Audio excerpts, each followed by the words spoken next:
Welcome back to Super Tuesday Recap. This is your host, Kriss, Dpalm, Shanna, and we have the Doctor joining us. It is the yearly get-together. They made this joke on Legend of Tomorrow, but it's a yearly crossover for the Arrowverse, and we are here to review this year's three-part Elseworlds crossover, and I'm just going to lead right out with this. Why is it that the TV side of WB and DC can get it right, but the movie side struggles so hard? This crossover had me. I'm like, if y'all can take how Amel was acting here back in the Arrow, I'll start watching Arrow again. No, it is. No, you need to start watching Arrow. I need to stop. Yeah, you need to start watching Arrow again because it's been like this for a while. Like I'm serious. I'm telling you. I'm telling you. Like, no, seriously. So, no, real talk. We'll get into like how they did this, but if you've been watching Arrow this season, what they did with his character in this crossover ties in really, really well with the first 8 episodes they've done with him, because they basically made it so that he's not in the suit until like that last mid-season finale episode, and so it works really, really well with the character development they've been doing with him for particularly the last 2 seasons. But it works really well. But seriously, like I was just struck by, this is the second year in a row they've done a crossover. I mean, and they've done the crossover before, like that first season when they were like, okay, we're going to really try to make sure that everything's together. But last season with Crisis on Earth X, they kind of started this. Like they just do the Justice League better. Like, you know, Barry's obviously the Superman. You know, Oliver goes with is basically the Batman of the group, and then Kara is basically Wonder Woman. They have their Trinity, and they play off of each other so really, really well. And they just nail it. And I just don't understand is, why can't you do this for the movie? Why don't the movies do this? Why is it so hard? You do it so well. I think I know the missing thing. The thing that the CW does that the movies don't is that, well, it's 2 missing things. One, they lean so heavy into the comic book stuff. I went back and I read the Wikipedia all about like the Monitor, and it's, they are building in their own way, not cribbing straight from the comic, their own version of that Monitor story and leading up to what they announced, which is Crisis. And then on top of that, they're willing to make fun of themselves and to draw on their history and also like real life stuff. Like that whole thing about Oliver not wanting to believe that Batman is real and calling himself like the first vigilante. That is totally alluding to what's the name, calling him Great Value Batman. Like the fact that Amel is willing to laugh at himself and let that be a running joke. Like, that was amazing. Look, all I know is that there was a gas main leak near my job today, or on my campus today. I took a picture, and Dpalm was like, live look at DC Films after Elseworlds. I thought it was Donald Trump visiting your workplace. Look, guys, I'm tired of asking the question. There's no point in asking anymore. Like, why is it? It's one. No one who is in charge cares. And 2, and this is, I haven't seen this movie yet. Aquaman's leaned very heavy into the pomp and bombast of it all. I think they want the pretty bows, but they don't want to do the work to put the stuff inside the boxes. And part of it is the medium, because TV, you know, these people, I was talking to someone about this, podcast and television is just the most intimate things you can do as a listener. And what do you mean? I said, well, this is someone who on a television show you invite into your house half a year for an hour. Like going to the movie is an experience. Like you go out, it's harder to garner those connections because it's an event. But this is, you mostly watch these on your couch. So you feel a connection to them as an audience because you put so much time in. But also, like, they don't give a shit at the movies. Like Aquaman's going to happen. And I don't know why it's saturated to pure bright orange on that shirt, but it is sometimes. And I guess it's a choice they've made to go from grim and gritty to full cartoon. But this is it. This was it. This 3 hours, that was my Justice League for the year. I'm good. Like to go with They use the Smallville theme, people, and the Smallville set. Come on. Am I the only person who actually remembers how bad Smallville was? Or are we all lying to ourselves? The Doctor loves Smallville, so so we're lying to ourselves. Okay, I just want to know what we were doing as a group. Avengers Initiative on Smallville. I didn't know what we were doing. Drive through. Okay. So I know. So to go back to what you were saying about them poking. I love this every year. I just want to say that name a better team up than this. All four of us together. Oh, no. That's why we can only do it once a year. No. So going back to what you were saying about them poking fun of themselves, like I was reading about how that scene, I think it's in the first part where they meet Superman and Oliver puffs his chest out instinctively. Apparently, that's what actually one of the writers did that when they saw the mill. All of it's the writers, and that's one of the things that we got to give credit to is that these writers have gotten so good at knowing what works for these characters. The only bit of improv that I've seen confirmed is that the thumbs up from Amel to Superman was real. No. He ad-libbed that, and it was perfect. No. What I'm saying is, no. One of the writers in the room, Stephen Amell, came in and he instinctively puffed his chest out. So that's what that scene was in the show. Was them making fun of. You know, that's what I'm saying. They've taken to.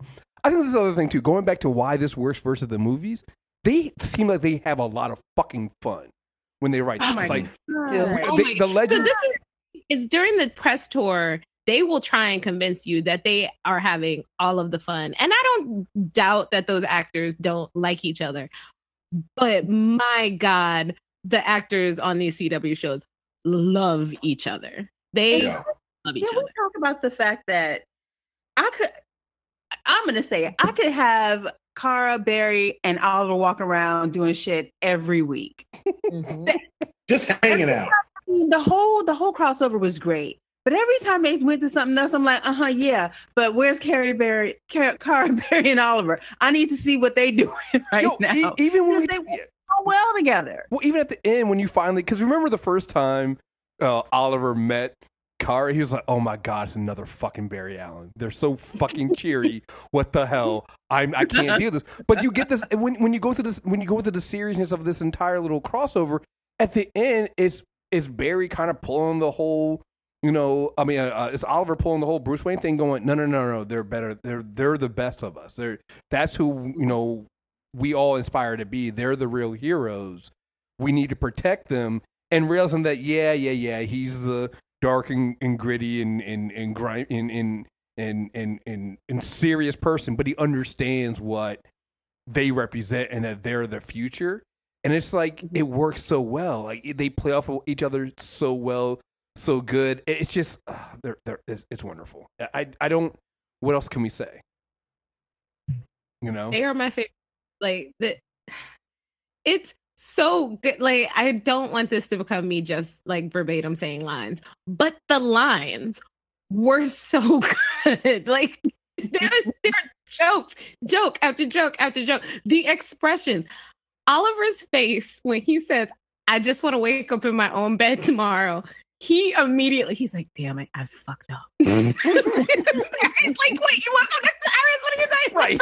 I love how it's being fun immediately for Barry. Oh, no, because it was fun before then. Barry's like, "Oh, man, this is fun. This is awesome." Wait, what do you mean you woke up in bed next to Iris?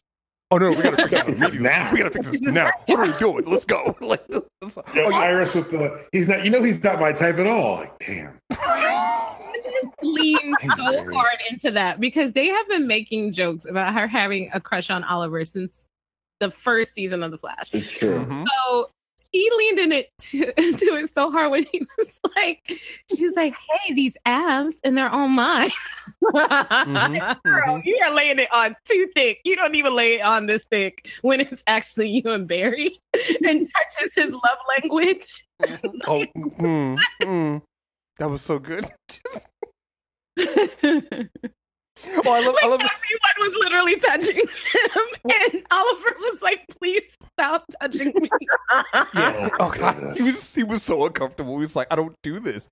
The whole running joke about whether it was Quantum Leap or Freaky Friday or like.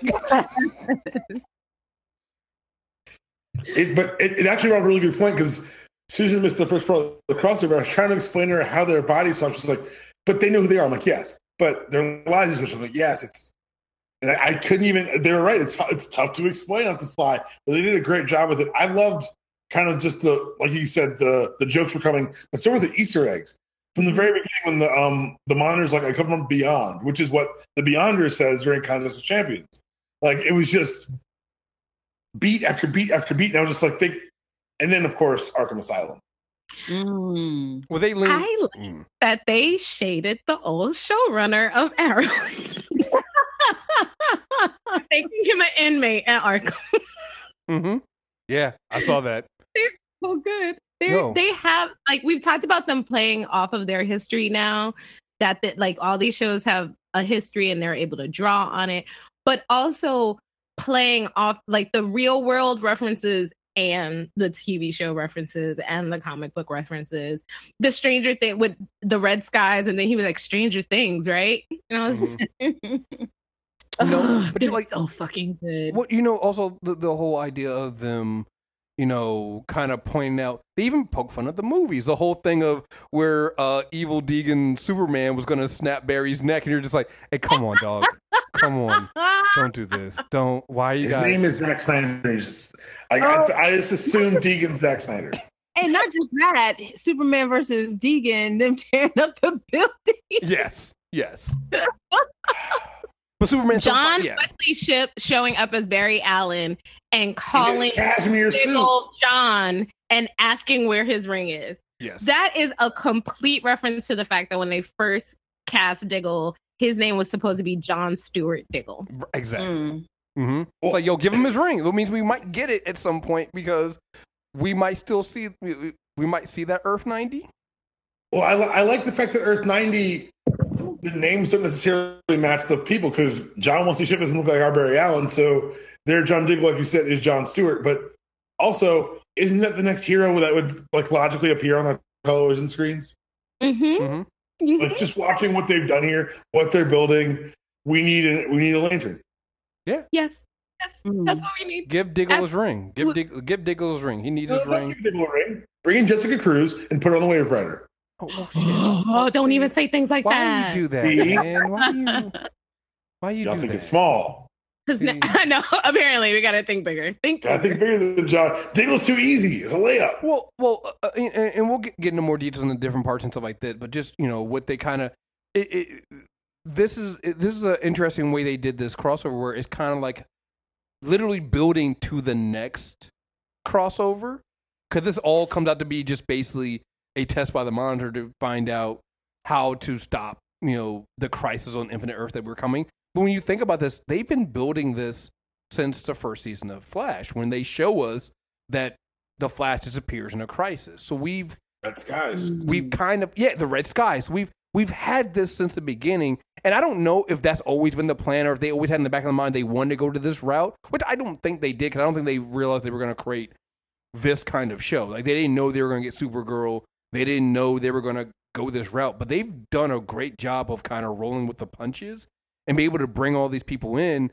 So now it's like, at one point we were like, okay, they have too many Arrowverse shows, they need to slow down. Now you bring in more Superman, you bring in Batwoman, you're like, hey guys, keep it going. Let's see what more we can do, because I'm liking what we're seeing right now. Like, you guys are really kind of bringing all this stuff together, and you've made your own little world that nobody else really does this on TV. You don't see these. You see a crossover here and there. You don't get like 4 shows and all these different characters bringing into one multiverse universe that is interconnected. Like, this is fucking ridiculous. This is ridiculous. It's almost, It's almost as if DC TV, unlike the WB, looked at what Marvel did starting with Iron Man and kind of followed the template. It's almost like. Go figure. And then you were talking last week on the Flash recap about how they're building the League. And so by the time, think about next fall, when we get Crisis on Infinite Earths, when we have Dream Girl, Brainy, they better bring back Wally. You have Excess. And just all the heroes that we currently have between Legends, and it's going to be like 20. It's gonna be like friggin' Infinity War. Wait, do we think XS is still a good guy by this time next year? Huh? Do we think XS is still a good guy by this time next year or alive? Huh, that's big assumptions. Or by then we've also, because they keep going back to that first season that they gave us all the clues in first season of Flash. Like, what if we go back to timeline 0? Yeah, that's what. And now we have tornado twins. No. But we may get the tornado twins. But guess what we're gonna get? And this is the one we're gonna watch. Earth's heroes Barry die. Yeah. Don't. Why are you? Our Barry's not gonna die. Our Barry's gonna live. Okay. Well, I don't want to watch Barry die. It's like watching Barry's mom. You watched him die during the Zoom fight. Right. We watched him. Say that. We watched him die all the time. And I hate it every time. You guys, like, I don't like watching Barry die. We like the thing that gets me about this is, and we're kind of jumping in here, is, you know, they don't have to do this, but at some point people have been wondering, hey, let's condense all your shows into the same world. They could do that. I'm not sure that they will do that with Crisis on Infinite Earth, but they could, you know, condense everything to leaving it so that all the other Earths, because that's basically the storyline, all the other Earths are destroyed, leaving one Earth left, meaning you bring all of these characters into one universe and we go from there going forward, and you can do a lot of stuff with that. Like, there's a lot of things they could do here. And the thing about it is, I've reached the point with the way they've done, particularly these last 2 crossovers. Whatever they do is fine. Like, I don't care. You don't have to tell me anything. You know, whatever you got to decide is fine. You guys have nailed it, and so that we get great personal development in each of these episodes. In that first episode, you get the basis of the Flash episode of what goes with Flash is that, you know, Barry and Iris are family, and she's his lightning rod, and that they will always, you know, find a way to understand each other. On Arrow, you get Oliver's, you know, struggle with the idea that, you know, and they've been doing that this season, and that's why I really like what they did with that is, you know, Oliver's gone through a lot of shit, and people forget this. This is him switching bodies with Barry was actually a relief for him because he got a chance to be happy. Like, when he tells Barry, it's like, yo, you know, that speed of being able just to see everybody else basically slow down. It's like, I'm gonna miss that. Because when you really think about everything Barry's been through, you understand why. Like, when you talk to Barry, it's like, no, you gotta get angry to use your power. You gotta get angry to be me. In order to, I channel the hate, I channel the anger, I channel everything I've been through. Because when you really go through what he's been through, like, you think, oh yeah, you know, the 5 years he was away, you know, partly be on the island everywhere else, but like, his father killed himself in front of Oliver and left Oliver with, like, basically, you gotta clean up my mess. Like, and we kind of went over that in this season when the therapist, you know, the not Hugo Strange told Oliver, hey, you know, your father kind of fucked you up by basically telling you that you have to clean up his fucking mess, right? What kind of legacy are you leaving your son? So you got that. You got, we forget his own. Continues to make the same mistake, and that's what frustrates me about Oliver is that he keeps making these decisions unilaterally, and whatever Oliver sacrificed in order to save Kara and Barry, that's coming back. It is. But you got to think about it. But that's Oliver does that because that's just what he has to do. Think about it. That's Oliver's definition of heroism and sacrifice. He doesn't. Oliver does not believe he's gonna ruin his marriage. No, it is because Oliver does not believe. We're not doing great so far. What you got to understand is Oliver does not believe that. And Barry said this to him. Oliver does not believe he deserves to be happy. Oliver is punishing himself. It's the same thing that Bruce Wayne goes through. Bruce does not believe he deserves to be happy. It's just one of those things. Oliver's the kind of same way. He does not think he deserves to be happy because of everything he's gone through. Remember, Oliver's own, we kind of forget this, Oliver's own mother was a villain. Mm-hmm. You know? His own mother was a villain. His own mother slept with Malcolm Merlyn, had his sister, didn't tell him about it. And oh, wow, you know, Malcolm Merlyn, you know, hypnotized his sister to kill his lover, then Sarah. Like, he's gone through so much shit that you understand why Oliver believes that I don't deserve to be happy and I have to protect those around me. It's not the right decision, don't get me wrong, but it's the decision Oliver feels like he deserves to make. So when faced with the idea of Kara and Barry, two people he looks up to, believes are light and believes are real heroes and the world needs, he'll gladly sacrifice his marriage and his happiness to make sure they live. Again, not the not everybody would make that choice, but Oliver would absolutely make that choice. We would say, personally for him, not the right choice, but I think it was the right choice. You know, do you let Barry and Kara die to save the world, or do you give up your own happiness to make sure that, you know, the two people that you quietly look up to and believe are right survive? Yeah. No, I'm fucked up. I just it's the always what is going to be the sticking point with him and with him and Felicity. It's they're done. Sticking point. They're done. He makes these decisions without consulting anybody. He decided to go to jail. What was it, like a couple of seasons ago? He did something else, and everybody was like, "You just made the decision without us." He never consults anyone. He's Batman. Bruce does it all the time. Like, the Bat family goes and looks at Bruce and goes like, you know, you did all this. You could have asked. Like, that was the whole thing with Scott Snyder's run. It was like, you do know that when the Joker came back, you could have told me, could have told us, yeah, I could have done that. I did. What are you guys going to do about it? Bruce, we need some time away from you right now because that's kind of an asshole move. I'll live with it. Like, it's if Oliver's going to be this universe's Batman, because you can't do it with Kate. Kate is not Batman. She's different. And they're going to give her a little gang of Scoobies too. Oh, they are. And but she's got to be different. So you can't do that. And again, you created this Arrowverse world around him being Batman. So unfortunately, that comes with, you know, and I don't know if that is a better way than the Oliver from the comics. I feel like the Oliver from the comics doesn't kind of do that, but he also still fuck up. It's very weird. So I think they're trying to. Yeah, he goes to the same thing that Bruce does, but it feels like it doesn't feel as smart. It's just like, oh, you just fucked up your relationship because you're just dumb, Oliver. Oh, yeah, maybe you shouldn't do that. Like, no. So I do after watching this crossover, do we feel we need a Batwoman solo show? Nope. Do we feel like we're getting one? No, let me tell you something. I've been fussing for years about how wooden Stephen Amell's acting is. After seeing her, I owe him an apology. You do. You should.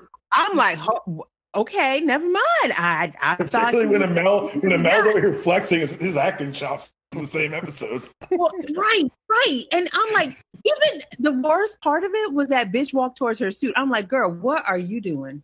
What are you doing? What is that? That was season 1 Arrow shot. I was like, I remember this shot. Holy shit, this takes me way back. The long two stare at the camera. He didn't. It wasn't that bad when he did. It wasn't. You're right. That was Gotham. You know what? That was a TV series. Well, you know what it is? Like with Oliver, when Oliver was that wooden, you had an excuse. It was like, all right, the motherfucker just came back from the island, and it's like, I can see what he's going for, right? Here with Kate, we still, like, here's the thing. I'm if they're going to do World's Finest with her and World's Finest crossover with her and Kara, I can deal with that. But her own show at this point, like, I mean, I'll take it. It's not. Go ahead. We don't know if it's going to happen. We don't know if it's not. I do think the next time you see her will be a World's Finest type crossover with Supergirl, which is brilliant and smart and well done. And I think that cast can help carry that poor young lady to a better performance. What? That's not her fault. Ask her to do things she can't do. That's not on her. Well, that's on them. Ruby Rose has always been that way. She if you look at all of her I've only seen her in John Wick 2. I've only seen her in things that she doesn't really speak in. Yeah. But bats shouldn't talk. Get her a plucky best friend. You'll be fine. We can figure it out. The thing about it is, if you want to do a Batwoman series, you've got to treat it like a Batman comic book, and you can't make a CW show where her alter ego matters. Kate Kane can't matter. She can't. If you're going to do this show, it's got to be 90% of the show in the suit. I'm telling you, CW, if you're listening, I know you fucking are. If you're going to do the show, just keep her in the suit. Sorry. No, I mean, it.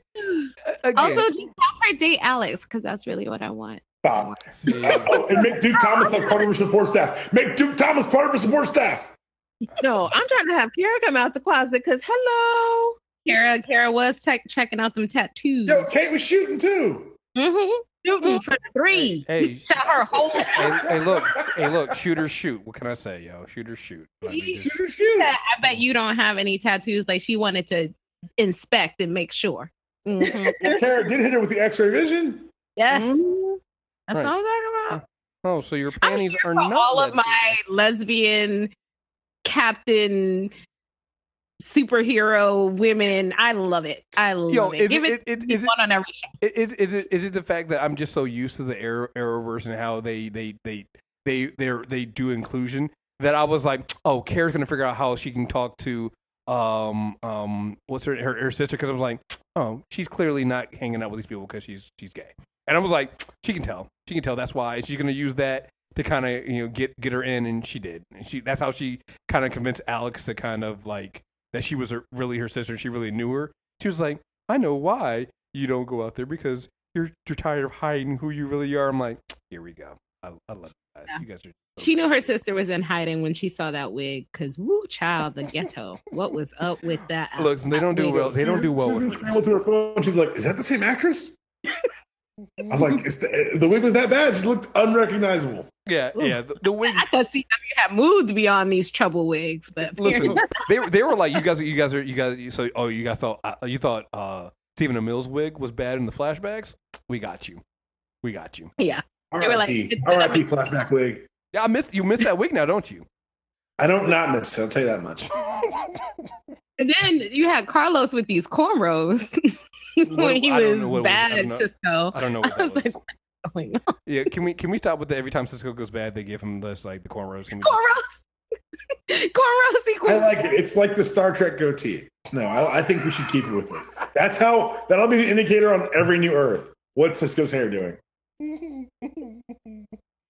Oh man, I love the fact that when they met up with the roof in Gotham, Oliver overshot the roof. Like, yo, where's Oliver at? Sorry, I'm still getting used to this. Oliver's inability to stop, man. I'm still getting used to it, you guys. Like, the first time he threw the light, and they were like, overkill. Right. You turned on a Mazo. They did a Mazo. Oh, they did a Mazo, and they also showed us bathrooms in the pipeline. Now, listeners, we've largely moved on because in the new Flashpoint universe, the pipeline was never shown to be used. They had Iron Heights kitted out. However, it was a major sticking point that they had a human rights violation occurring in their basement. And they had no bathrooms. I'm glad that not only they showed us the toilet, they made it matter to the plot, and Barry got dislocated a finger. Well, and Barry also looks so annoyed. Like, I have had to answer this question at 5 million fan conventions. Like, Grant, that was all Grant. That wasn't even Barry. Grant just kicked that thing like, oh. Well, at one point, Oliver brought that up too. I think it was Oliver said it was like, we got to go to your secret prison that you're holding. He's like, it's not a secret prison. Okay, maybe it is a secret prison. It's like, yeah, right. You know what we're talking. Like, but that's the thing I like about this is, and the way they did this is, everybody's always like, oh yeah, Barry's all light and they have fun, and look at Oliver, he's all dark. Like, even Iris said it to Barry's like, yo, the Oliver Barry's just like, yeah, I don't want you going as dark as, don't lose yourself like he does. You can't become him. And I'm like, yeah. So the thing about it is, it's a little bit different. Like, you guys did actually like lock up metas with no like human rights violations and tiny little bathrooms and feed them. And you had several, we don't bring this up, you had several die in your custody. And we never said anything. Details, sir, details. Right. But also like the idea, like when they go to the Arrow episode and they don't, and Oliver doesn't tell Felicity that, hey, they switched bodies, and she gets kind of upset. And Caitlin comes in and is talking to her, is like, well, here's the thing. You can be upset. He should have told you, yes. But there's a little bit of other information you're missing. It's not that Iris saw, the real Barry and immediately was like, oh, you're my real Barry. We drugged them and locked them up.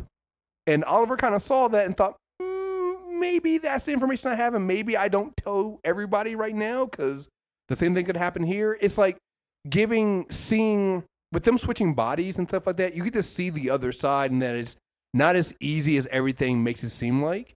Like when they got hit with the fear toxin, and Barry's over here fighting Malcolm Merlin, and Oliver's fighting Eobard Thawne. They're just like, yo, you go through some shit. I always think your life is so much easier, but you all right, man? You need a hug? Cause no hugs. Right, no hugs. But I'm just saying. Touch is Barry's love language, so yes, he always needs a hug.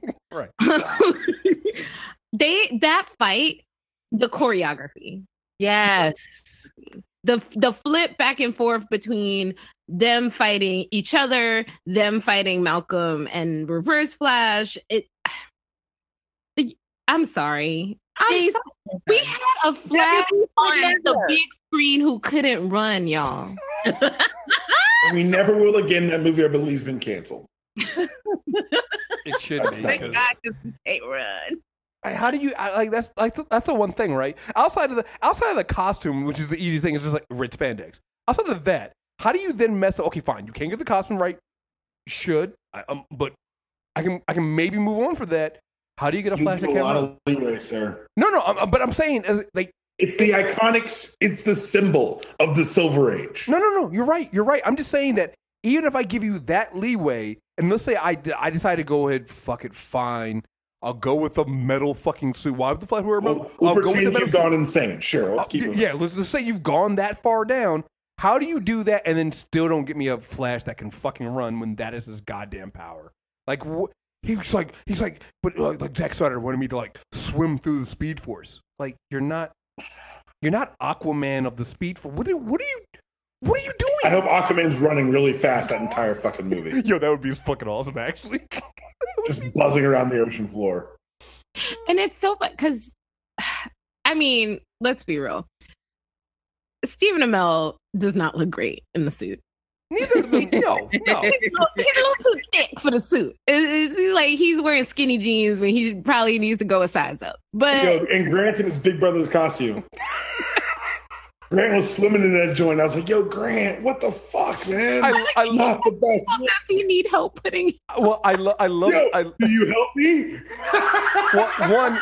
One. I love the fact that they didn't change the size of the suit. I really feel like that is the suit that Grant puts on, and they really stuffed Stephen Amell in it, and that clearly was Stephen Amell's Green Arrow suit. Because between him and John Wesley Shipp in the suit, I was like, there's more thighs than a KFC bucket. Yeah. Well, that was like, but that was the funny thing about the '90s Flash. Like, he was so fucking like buff with those fake ass abs. It's like, yo, why is Flash so fucking buff? Like, why is Flash looking like Superman out here? Like, this doesn't. What the fuck's going on with this? Why is this still cashmere? Was this cashmere? It was like suede, yo. It was felt, sir. It was definitely felt. I apologize for the misidentification. Yo, the static shock on that is fucking amazing, right? But I like how they spin off. I love how when they gave Stephen Amell the ring for the suit, he was like, Barry, what did you do? Like, what did you do, Barry? Like, what did you? He just knew it was Barry's fault. And Barry was so happy. He's like, we switched bodies. This is cool. Wait, you're sleeping in the same bed as Iris? Oh, wait, hold on. And I love the fact that he finally got. I've been waiting 4 years to get you back with the crossbows. He was. Yeah, that was so goddamn funny. And Oliver knew what was coming. He's like, no, I'm not gonna run out there because you're gonna have the crossbows. Where are the crossbows hidden? I know you're already hidden. What are you talking about? Crossbows? I didn't know you had any crossbows. I didn't do that. No. Yo, Lois Lane instinctively cheering for Barry. Yes. It's kind of a dick. Yeah. You know. I love who they cast as Lois. Oh my God. She's great.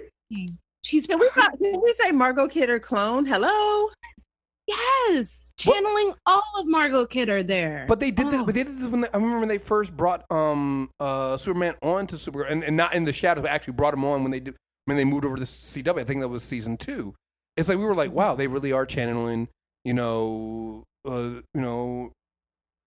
They're channeling that original Christopher Reeve Superman, and here they did it. They did it again. It's all part of that, and they made it so that it's not cheesy, but they still did. Like the idea that they're gonna run around the earth to slow it down. I was like, you cheesy sons of bitches. Like, I grinned like a fucking idiot. No, I was like, but I like the idea that but it worked because it was so ridiculous. And even at some point, somebody goes, wait, you're really gonna do this? We're really gonna do this. It's fucking ridiculous. But then they made it serious about going like, if you guys do this, you're gonna die. So they added this other level of seriousness to it, and they just do such a great job of balancing the cheesy with the serious that it makes it's what we never get from the movies. And I think we're going to be getting this going forward. They're clearly you're hearing this a lot with Aquaman. You're getting the fun. Like, comic books are fun. These characters are fun. Yeah, they go through serious shit, but they have fun. Like, the idea that, at one point, Kara pointed out, was like, wait, Oliver, are you smiling? Hey, she's smiling. He's had fun. Can we talk about the fact that it's a good thing this isn't a video podcast? Because when you said that the movies are going in that direction, my face was like, Kriss has been in a very forgiving mood tonight. I don't know. No, I am only relying. Really? I am relying facts. The reviews for Aquaman are saying fun. You don't hear anybody say that. What in their history tells you to believe these reviews? Didn't he try to justify Justice League at one point, sir? No, he was Batman vs Superman is what he defended. Okay, I never said it was fun. I never said it was fun. I never said BVS was fun. I never said Suicide Squad was fun. You wrecking your cred. Calm down over there. I am just saying that I am just relaying facts. I am relaying facts. That is it. I have no opinion on whether these movies are good. I am not telling anybody to go see them. That's what I'm doing. All right. So 2 things that we haven't touched on that I know Shannon want to get to. At least one of them Shannon wants to get to. All right. No, that's not what you think. Okay. Barry throwing hands like Oliver. Can we talk about it? Barry finally had hands, and Lord knows he needed them. He was so happy with himself. He was so pleased. He's like, if my dog brings me his toy, he's like, look what I got. I'm like, yeah, you. Especially was it part 2? Was it in the beginning of part 2 when they got surrounded? It was when they went to Gotham and he took everybody down. Was standing there flexing with the gun like, I'm gonna shoot him in the face. Hey, Grant, because I have my moments. Like, Dad Barry is hot. Dad, like him and Nora, all his scenes, he looks like extra hot. I don't know. It feels like he's older. I don't know why. But Barry in that pea coat, taking out all them bad guys. Whew, great. You should speak to someone about this. Like a well-dressed man executing violence should not be this stop the podcast moment. But here we are. The second thing. That's my Superman. I mean, I've heard people talk shit about his outfit and shit about his looks. Fuck all that. Who? Where? Who? You don't follow. Tyler Hoechlin plays a great Superman. Wait, who's talking bad about him? Who has talked bad about him? Who do we have to fight? Lots of people do this. Yeah, lots of people. Same way they talk about Grant and in his suit and being too. I like your first name basis. This is nice. This is always a nice change of pace. I forget that when we're doing these shows, we know these people. Well, the problem is I can't pronounce Tyler's last name properly. Superman. Right. Grant and I are on a first name basis. Well, actually, no, her and Grant are because they met and they had a bond. What was over? Whose side are you on? What are you doing? Hey, I am relaying facts. I have seen this with my own eyes. Team up ever. Once a year. Again, yeah. Right. Once a year, annual crossover. This is the only time. Marker calendars. Next year, I'm Ray Palmer. Hard pass.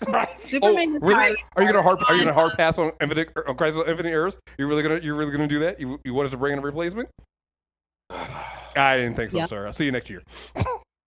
on Teen Wolf, and he was basically Oliver on Teen Wolf. Like his character was just a gruff, angry werewolf. Like he never smiled ever on that show.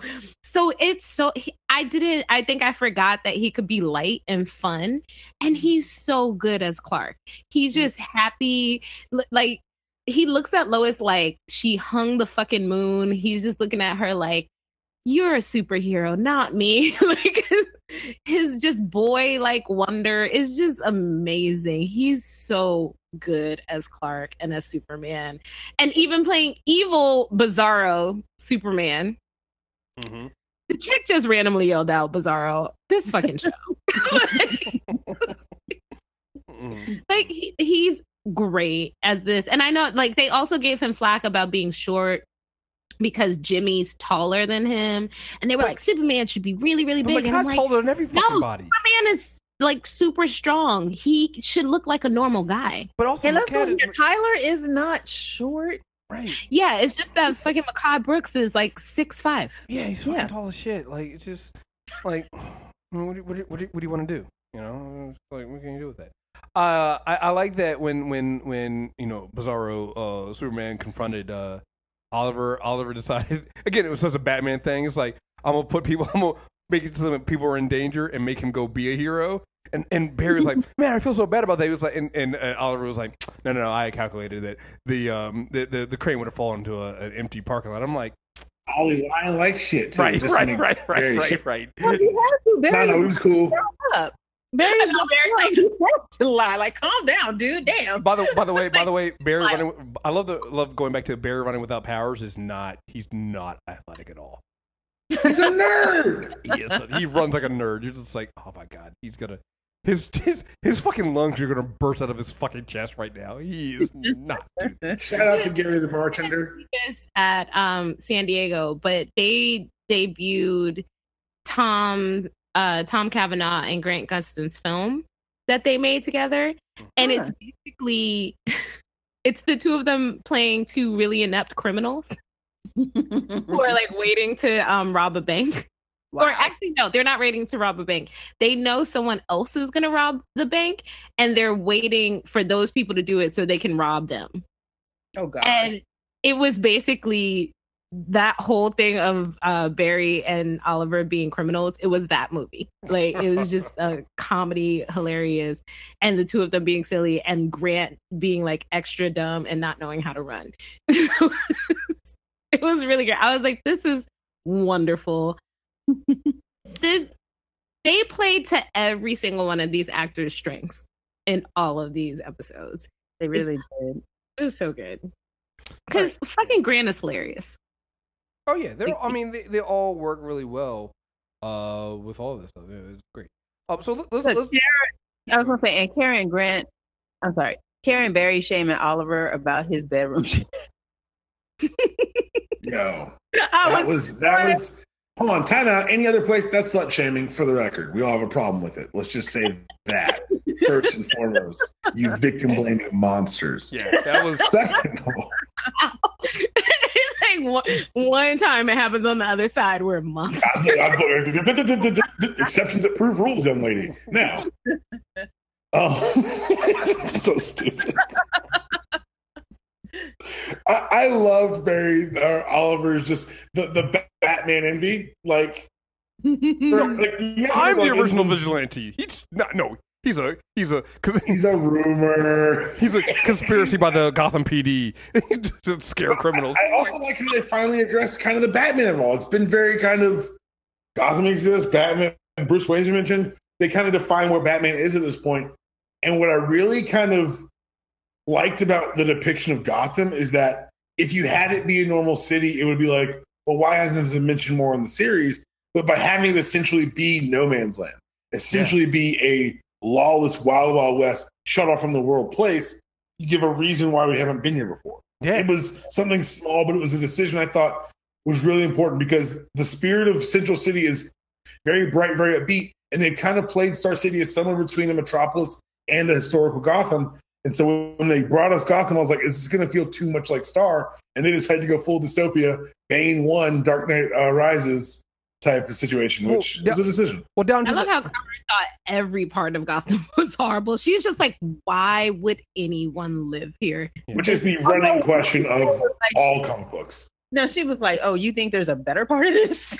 Yeah. There's no good part of this. And you even saw how they acted. Like, just because Oliver Queen was in the city, they were like, oh no, call SWAT in. It was like, wait. Because they know he's Green Arrows. They're like, oh, call SWAT in. It was like, whoa, shit. You guys are taking what Star City did with vigilantes even.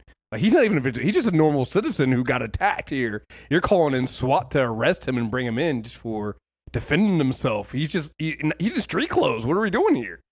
So, like you said, I like how they show that. And again, when we're in Arkham Asylum, you see all the different, like, Easter eggs they threw in there. Which here's the thing: the fact that they threw some of those Easter eggs in there, the things that they're, I mean, I think we saw Cobblepot, we saw stuff to. They've mentioned Victor Freeze several times. Yeah, Crane. They've mentioned Crane. We saw the Bane mask. Like, here's the thing: who's the dude at the end in the mask? Psycho Pirate. We'll get to that in a minute. We'll get to that. Pirates. Yeah. Well, and for folks who complained last year, you got Martian Manhunter this year. Yeah. Well, so here's the thing that got me. Like, and it makes me think. So we've seen them kind of flirt with the idea of doing Gotham before, and it always comes down to they're like, oh, well, can't do this. You know, we even saw that. Like, it looks like we thought that Captain Boomerang down to the island, but his boomerangs were in Arkham Asylum. Yep. So my thing is this: it's like we know that DC, what WB on the movie side is basically dictated down to the TV. Oh, you can't use this. We're gonna do this in the movie. The fact that they've gotten so loose with Gotham in this show, with this crossover, makes you think Batman movie's not coming out, guys. It's not happening. So I read a producer's interview today about how far they pushed this bat embargo, which is pretty fucking far. But he said that this has all been fun. It's all been what they've allowed us to do. But this should have stopped short. Batman will never appear. I'm telling you, before next Christmas, we have Batman on the WB. On CW, excuse me, because it's just set up too well. And what I really like just in story what Kara did as far as respecting Bruce's idea and not outing him as Batman on that role. Yeah. Like she was very, and it was kind of obviously as for the audience it's on the nose, but for her and in front of Barry and Holly, she was very, very good about hiding the ID. Mm-hmm. And I want to just say the thing before everyone else says, I think we all agree, Deegan's Batman look or Superman look was superior. Mm-hmm. Yeah, it's a better look. Yeah. Well, it is. Yeah, I like the black. Even with especially the collar. I didn't like the New 52 collar in the book. Right. I like it on Deegan. Well, here's the thing. With the bat embargo stuff, like they said the same about Superman. Superman's never going to appear on Supergirl, and then all of a sudden, Superman is on Supergirl next season, right? And granted, they switch networks and things like that. I'm with you on this one. Maybe he doesn't show up like next year, but like. They're gonna find it really, really hard not to do Batman, especially if they don't do the movie. If this movie, like I saw somewhere today that Matt Reeves' script is due at the end of the year. I'm like, dude, that's a couple weeks from now. That we're a few weeks out from that. Yeah. So I really feel it's like a homework assignment, right? So I'm like, if they don't do the movie and they're not worried about that anymore, which honestly, if you look at their slate, and I'm like, they just throwing things to the wall, but none of the stuff they're throwing to the wall right now are their big stuff. Outside of Wonder Woman, they don't have any plans for Superman right now. They have no real plans for Batman. The Flash seems to be out. We know they're not doing that Cyborg movie anymore. It seems like they're going with more things it seems like they're doing these smaller things that if they fail, they fail. Like Plastic Man. All right, fine. Do a Plastic Man movie. Okay, fucking who cares? If it doesn't work, fucking who cares? Nobody cares. But that's a great way for the public to see your properties. Who cares? No. But think about it. No, I'm not saying you're wrong. I'm just saying they put themselves in a position where you're right. Who gives a shit? Well, and here's the thing: if it works, then great. You keep going down. It's not the same way they did. Marvel did with the Avengers, where you do at that time nobody really gave a shit about seeing an Iron Man movie. Nobody really did. Honestly, nobody cared. It's not. Yeah, but okay. So that analogy works doesn't really work because the Iron Man worked from basically a zero. You're dealing with negative perception of your entire brand right now. No, you're absolutely right. So they gotta build that up. I'm not saying it's perfect 1-to-1, but I'm just my bigger point is that I don't think that they're going to go down the route of doing their big guns. They're not going to do Batman because they kind of fucked it up. They're not going to do Superman because they kind of fucked it up, and they clearly have problems doing those. I think the pressure is off. If they don't do those big characters, then frees them up for the shows that are doing it. Like CW does your Flash better. You cannot do a Flash movie that's not going to be better than your 5 seasons of the Flash. If you don't, if it's always going to be compared there. If you put a Batman movie out there, right, and it now that you've done, just this one little crossover with Gotham, if it's nowhere near as interesting and entertaining as what you had in this little teaser right here. This little taste we got here, nobody's going to give a fuck about the movie. So at this point, I'm looking at them like, let it go. Let the TV stuff handles this stuff. They clearly have they've clearly made a Justice League here. Let them do that. Mhm. You do all this other shit. You do that long ass title for Birds of Prey. Fuck it. If it works, it worked great. And you can keep doing all that shit for your movies. Don't worry. You want to do a Joker film? Fuck it. Do a Joker film. If it works for you, congratulations. Let the people that know how to do this shit do it down here. And I don't know. I just feel like for a show that keeps saying, "Oh, we're not going to do Batman," they went really, really heavy into the Batverse there. You know, even if they just do it through Kate Kane and they just have Bruce show up or Batman show up every now and then here, that's enough. Have Bruce be her father from the comics. Yeah. Well, he could be like how Tony is to Riri in the comics. Yeah. I love that relationship. Also, I think in the original Birds of Prey series, they had some sort of device. Like Bruce was sending them, I want to say like messages. I think I remember what you're talking about. We Yeah. all agreed that series never happened. Oh, it never happened, but I'm just saying. I enjoyed that series. Okay, sir. No one enjoyed it. Stop lying. Two things that we haven't brought up yet. Characters before it, so I really enjoyed it. Two things that we haven't brought up yet. I love that Lois brought the hammer from All Star Superman. Yeah. I'm sorry, I'm a super nerd, and that was awesome. Yeah. I love that Lois brought the backup. Can we talk? Lois brought the backup. Lois Okay? in charge. Lois running shit. We're good. Right. And two, okay, can we have a discussion about a plot hole? About what? Oh, go for it. I think I know what you're going to say. But So go ahead. Earth One Alex Danvers apparently is closeted and somehow joined a peacekeeping organization, even though she probably wouldn't have joined the DEO on Earth 38 if her sister wasn't an alien. So, And then once reality was shifted back, Kara's like, "Yep, I got a sister on this Earth, but she's closeted and probably could use at least one good pep talk that I'm good for. See you guys later. Portal out. Peace." Like, come on. I think You're a hero. we've discussed this on the Supergirl podcast. I think. Didn't we just decide that like on our Earth or Earth One or whatever, Krypton never blew up? Well, I don't know. She said. Kara said something to the effect this time the pod didn't land on Earth. Yeah. Yeah, we figured it was something like that. So I figured there was a Alex. But there's that's the reason there's no Kara on our Earth. Or no Superman either. Exactly. Neither pod Unless came. Superman's pod landed in, I don't know, say Soviet Can Union. I go with my version that Krypton didn't blow up and it's actually nice? Like y'all like it just didn't land there. How about the planet blow up? Has anyone seen? Sorry, I hate to track for a second. James Gunn's producing a movie where it's Superboy gone bad.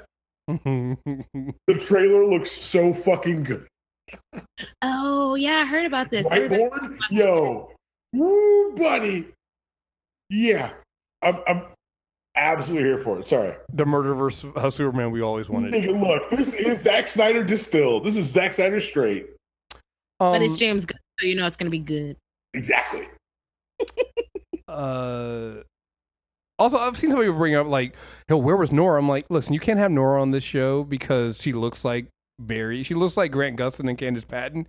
So that would have broken everything. So just pretend like she just didn't exist. I think that's what we had to go with. That's a really good point because Oliver would make sense. With It would not look. Could you imagine if Nora showed That's up? a really good point. Like, oh no. What if they cast a different biracial actress?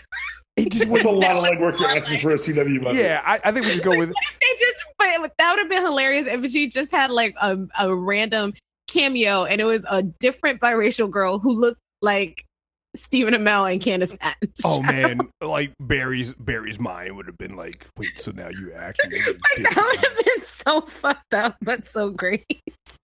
So let's talk about let's talk about the overall plot, because we've been talking about all these little good moments here, but this idea that the Monitor is basically showing up and is testing, we figured this out throughout these 3 episodes, that he's basically testing different Earths to find out if there's a champion to fight a higher power. And mind you, he called himself a god basically because it's like, well, I might as well be a god, so I'm a god. So there's something that he's even more powerful than him that's coming down the pipeline. And we kind of know what it is, but like this is kind of an interesting little gambit they played here, where this crossover was basically like a to be continued. It's just like one little piece of a much larger crossover that's coming down, which goes back to what we were talking about at the very, very beginning. This Crisis on Infinite Earths. This was the Two Towers. Fall of 2019. Ruthless a year from now. That was the most savage goddamn thing I've ever seen in my life. Like, they basically spat in the film division's face. Fuck you. Look what we're doing. Like, they didn't just say crisis. They didn't, because you could have just called it a crisis. They teased the red skies. They went full fucking psycho pirate. They gave the speech at the end, worlds will live, worlds will die. And then they called it Crisis on Infinite Earths. And you're telling me that on Infinite Earths, you expect me no Batman? Nah, brother. Nah. We're getting the Batman. Oh, we're getting a Batman. We're gonna get David Ramsey with a fucking power ring. We're gonna get that shit. I'm sorry, we are. Even because we're gonna get. Cause here's the thing: the one thing we didn't get a lot of, we didn't get a whole lot of John Wesley Shipp as the '90s Flash. Oh, we're gonna get that shit. We're gonna get more of him and see more of that. I think the Monitor killed him. We didn't see that. Well, we saw when he runs at him and he snaps his fingers and he fucking vanishes. No, he opened a portal and sent him home. Well, no, he vanished. We saw home. Right, but is that so? Now that everything is that the done? Monitor's not going through and like and picking and choosing one or two people from the universes. No, he's killing entire universes. Right. Just because Barry escaped at that moment didn't mean he got Barry. Right. So got Barry or Cashmere Barry. Well, Leisure Suit Barry. Unless whatever deal, because again, he was using the book. Unless whatever Barry, because remember. The arrow Barry shot in that Oliver shot basically had the same look as the Destiny, so he shot basically a new Destiny into the book, and who knows how far back that we written. Who cares? Whatever. I'm interested in seeing what we find out, what the repercussions from what Oliver gave up, like because I love how the Monitor was basically like, oh wow, you're really gonna try to call me out and do this? I'm impressed by your willingness to self-sacrifice. You were really willing to die to challenge me. Huh, that's interesting. I am impressed. You guys gotten farther than anybody else. So I'm also willing to see what. I think we kind of all know what Oliver gave up here. What was that Spider-Man storyline? God damn it. With they erase One More Day. So I think they've basically pulled a One More Day here. With him. No, because that erased his marriage from ever happening. They're gonna destroy this one. Or just destroy it, yeah. Yeah, which is what's gonna send. Well, we'll talk about it in the Arrow review when we come back from break. Right. You guys are so forceful. No, I mean it's just what happened. It's what he did. We're going to destroy this one right now. Like, as if Shanna's not invested in it. Okay, fine. No, I mean it's the reality. I mean, you can be invested in it, but do know that it ends in horribleness. We see that. They are telling you they've shown. If you're watching Arrow, they show you what the end is. Like Oliver and Felicity clearly are not together, and also time is malleable. Time is malleable. No, time is malleable in. Time is malleable, but there are certain events. We know that there are certain events that do not change and always have to happen. And I'm telling you right now, Felicity and Oliver breaking up is one of those events. I don't like you. I know. Oh, it got real quiet. I know. I'm just. Look, we've been talking about this all season. Yeah. So. I still can't believe that. No one likes us. It's fine. No, it's fine. It's You're the podcast people like. We're the ones who are there like. I guess they might be right. I hate them. Listen, we don't do that. We don't do joy here. We are not the podcasters you deserve, Shanna. We're the ones you need right now. I quit though. After that quote. After that, good night, he's alone. I'm done.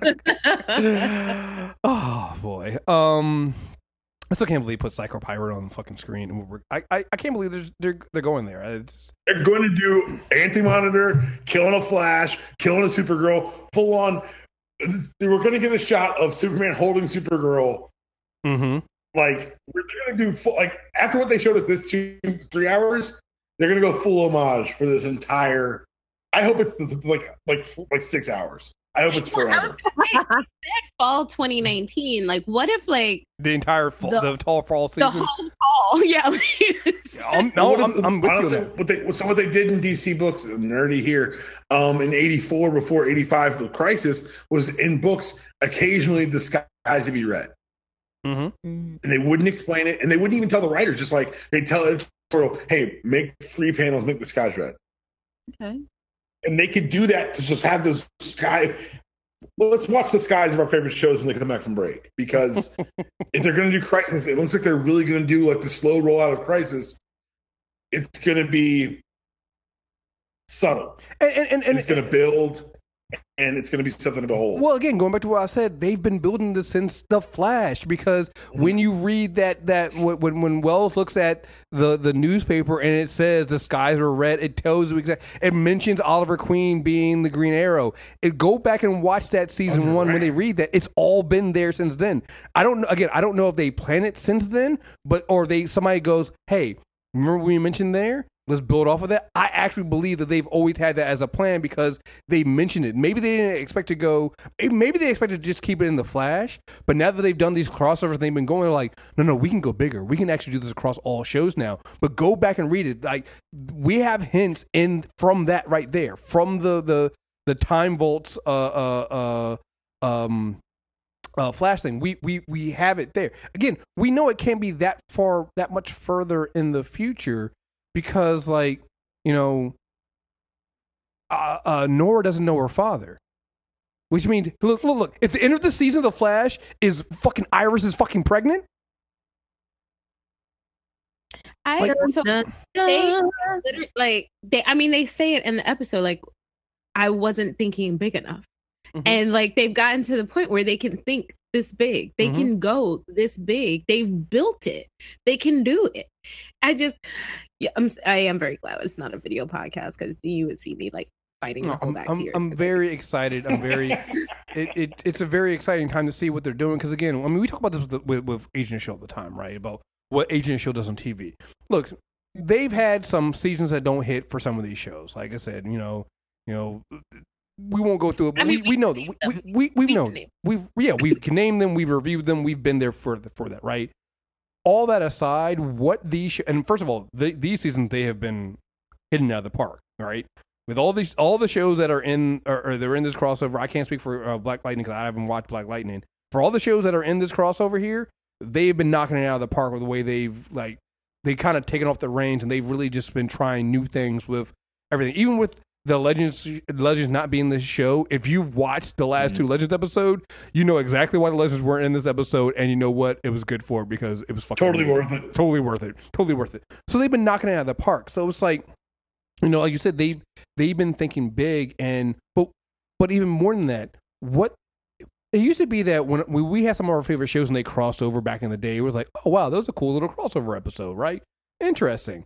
Here, they do that all the time. Like these shows operate together. They operate, you know, along the same timeline, even if they're in different worlds.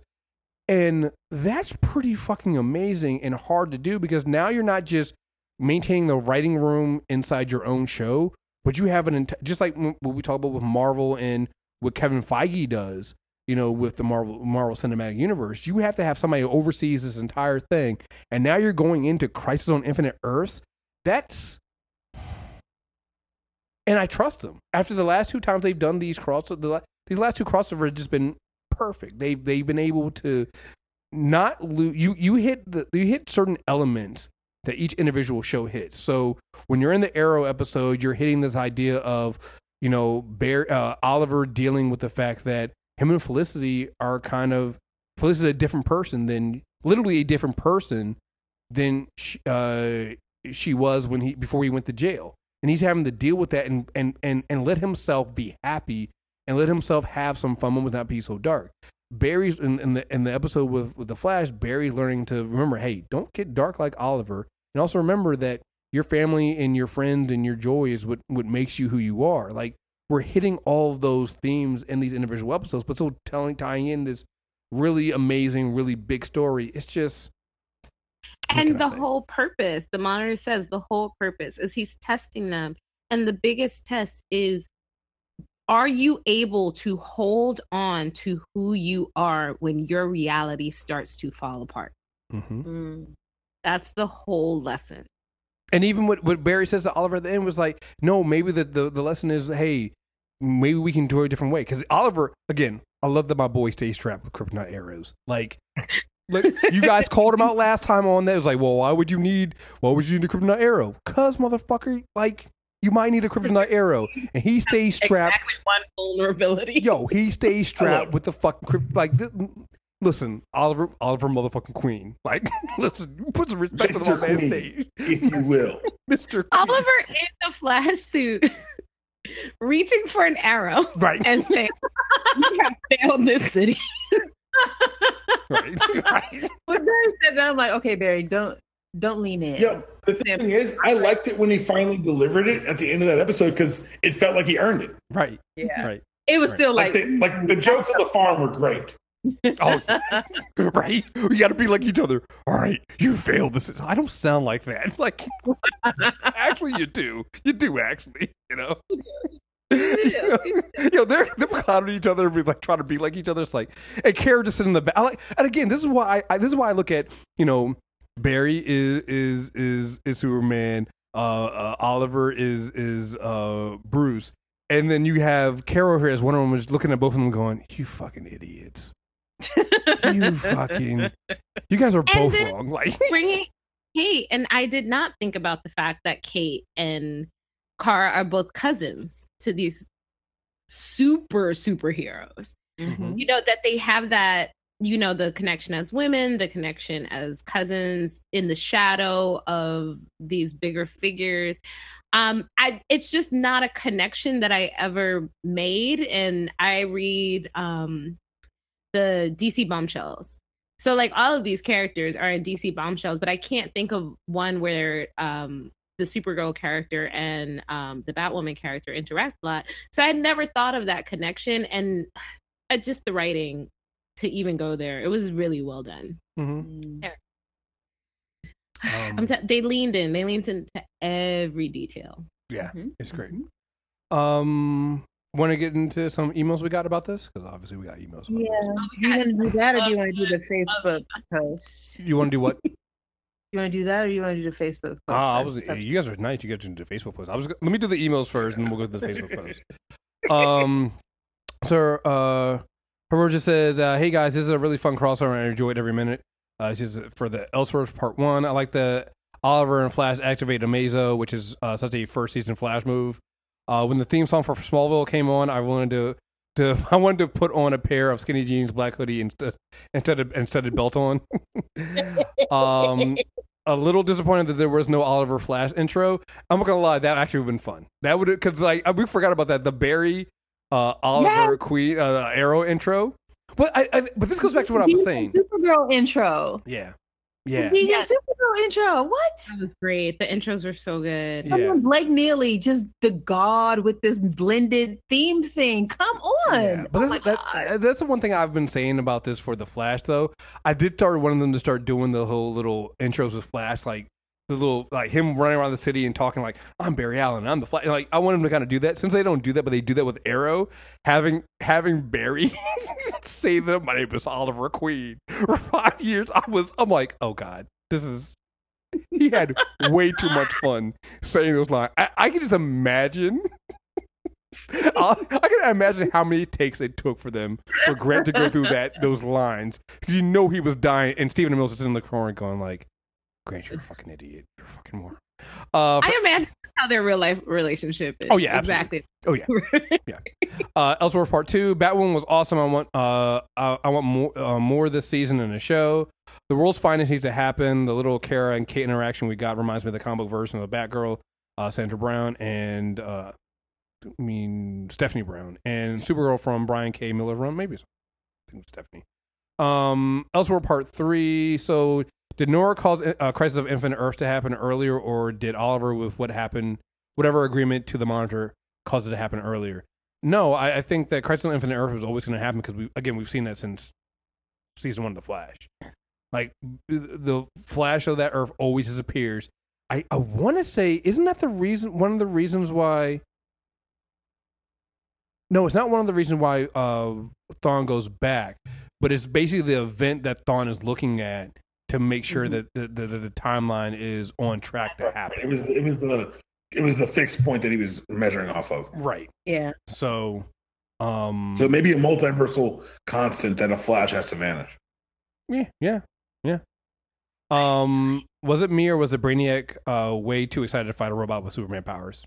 He was way too excited, and I loved it. Yeah. Okay. So we didn't talk about the fact that they technically not did Amazo, but we've gotten Amazo and Ivo before in Arrow, and then revamped it here. Which Amazo was the ship. Mm-hmm. Yeah. And Ivo, it was his experiments, but we haven't actually seen Ivo or Amazo, and there it is. And I'm not talking bad about the show. But Great Value Brainiac has got to tighten up some. Okay, so here's my thing. I also cannot do Brainiac looking like Brainiac. The actor, when he's just being brainy and he doesn't have the makeup on, he's great. I mean, you want to talk bad wigs? I don't understand. Yeah, he looks like a dollar store Rick from Rick and Morty. Yes. Like just some depth, some old school depth, something to slick it back. It looks so bad. I don't know why they do Jesse Rath like that. Like somebody doesn't like him. Hold on, I'm trying to see. I'm trying to see if I've seen him on other. He was on Defiance. I knew him from somewhere. He was on Defiance, and he was Alec Tar on Defiance, and I really love that fucking show. So I knew I noticed him from somewhere. Wow. Okay. Sorry. A little detour. And I'm saying, and he wore a wig on that show too. It did not look like this. No, it did not. Is it written in the Book of Destiny the same? Is the writing in the book, and this is something I noticed too, is the writing in the Book of Destiny the same as the Speed Force writing that Barry, Nora, and Thawne were using? I gotta go back and look at it, but I did kind of notice that real quick when we saw that. It, not at first glance, it looked like it was. It's going to make up two different separate alphabets, two fake alphabets. You see me now? I'm not going to make up two fake alphabets. If it's the same, I don't think it's the same, but if it is, I'm okay with it. I know, but I'm just saying it could be related. Who knows? So, but yeah, I did notice that it did look kind of similar. I just haven't had a chance to go back and look and really take a look at it and see. Let's see. Trying to see where the rest of my emails came in at. Gotta see. There were just from Felix and one from Peyton. Okay, cool. I was making sure there weren't any in the other my other email box. Okay, so let's go with Felix's first. Let's see. Hey y'all, Felix here. First of all, these episodes were the bee's knees. They really just went and did it. Not as much Brainiac 5 as I would have liked, but him taking on Amazo single-handedly while everyone else struggled made me giggle. A lot of thoughts, so I'll go in order. First part was great. The comedy was just too good. I love Barry and Oliver's dynamic. As much as I hate to admit it, I am not against a CW Superman show. The way Clark and Lois played off of each other, which is really fun. I enjoy the actress that played Lois when she was on Grimm, so seeing her have a bit more fun here was a treat. Tyler is also my favorite Superman. The smile is just too much, literally blinding. Yeah, he was just, the cheesy was almost oh God, you're just so happy to be Superman. Amazo's design was a bit much, but the team up fight at the end was amazing, and this is only part 1. Part 2 was for sure my favorite. I fucking love this Kate Kane. Kind of reminds me of her in animated Batman Bad Blood movie.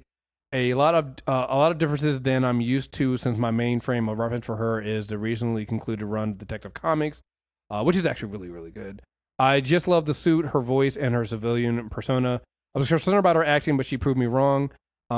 Remains to be seen for the rest of us. I cannot wait for her show, especially if the fights are this good.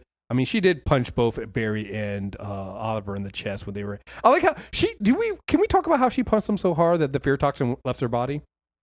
Yeah, she literally knocked some sense into them. Yeah, it was just like, okay. Can we talk about how they hit Cisco with an entire ass van and he just walked away from that shit? Oh God, yeah. They hit him with the van. How is he alive? I noticed that. Was like, wait, did she just really just punch both of them in the throat, and all of a sudden they're cured of fear toxin now? Like, I mean, I'll allow it because I mean, bat privilege, but I'm just had to point that out there. Can't wait for a show, especially or a fighter this good, and if she's charming, if they keep their theme music for the episode, they use the music that they played when she went to get suited up was a madness. Too bloody good. Again, you know, Blake Neely is a madman on these shows. Like the way, like you said, the way he blends it, the themes he comes up with, and then the way he blends everything in there. Like we noticed the little teasers they played against all the shows, the way they blended in their original '90s Flash theme into everything. Like he just I love him. You know, he's great. I went and cut the audio from that scene and I said the voices out and had it on repeat for a good hour. Her and Kara need to have a crossover in her first season. World's Finest indeed. I'm happy for the 90s Flash fans. Got some fan service. It didn't do much for me since the show came out before I was born. Let's just see it in here. Look, it's not really, I wouldn't say 90s Flash fans. We endured. Like, it was a good description of it. That's a good way to describe it. It's not good. We didn't have enough sense not to watch it. Like I think I'm pretty sure. I noticed you ignored my suggestion for a nostalgia review of Japanese Spider-Man. By the way, I don't know what you're talking about. What you talking about? Let's go to the rest of this. Sure, not talking to me. I don't. Did you hear from me? Hey, Doctor, I think your mic is going out real quick. I think there's something. Sorry. Cut her off now. Cut her off now. Right. Might want to have to log out and log back in. We'll take care of that. Supergirl episode was kind of my least favorite, but it had some of my favorite moments. Seeing Jimmy beat up both Oliver and Barry's asses after last year's crossover, where he got bodied by Nazi Arrow, was satisfying if he was evil in the situation. Carlos was doing a lot, but I enjoyed it. Seeing Alex on Earth 1 made me so sad. The fact that she wasn't even out on this Earth and hadn't met Carol or anything, man, that was rough. Made me cry. I love that she ended up helping out. Glad John was finally able to end this crossover, even if it was briefly. I have plenty more thoughts, but I'll leave it there. Would have been nice to see Nia this episode, since she was credited, but there's still next time. The Legend episode. Oh, okay, and this goes into Legends episode. Did you ever finish Legends, Shanna? No, I like the last 5 minutes. All right, cool. So we're not gonna read this, but just yes, I'll read the first part. Legends episode was amazing. Yes, Legends episode is amazing. We'll just leave it there. Yes, That's fucking so. Yeah, no, it's look again. Who would have thought that the Legends not having their episodes as part of the crossover will work so much? And since I know you saw this part, the way they handle was basically Nate going, "Hey, we're getting a call from Barry, Oliver, and Kara Danvers." Oh, it's probably the annual crossover episode. Hard pass. Not doing it this year. It's like, wait, did they really just say fuck the crossover this year? The way that show has been so like self-aware this season, and it's made it so good. But I actually kind of also feel like that's been all the shows. Like Arrow understands that, hey, listen, maybe we got a little too dark, and we're, Oliver's made some decisions. We need to address that. We have the Flash sticking to the family thing and letting Barry be kind of, dad, mature Flash hero. Like they've kind of just, they're very self-aware of what they are, where the mistakes are, and they're leaning into everything, and it works really, really well. Yeah. I also I want to give a shout out to Sting, who listens to the podcast, and he's a good friend. He came to the live show. He sent me a Bebo doll. Oh, yes, right. You did share that with us. It's so cute. I got it this morning. I opened my mail. Got it this morning. I love my Bebo. I'm obsessed. It's so cute. I'm gonna post it. Kriss, they don't send us anything. I know. I think it's because you know what? We're not showing enough leg. We're not cute. I need to show. Maybe I need to. Do I need to?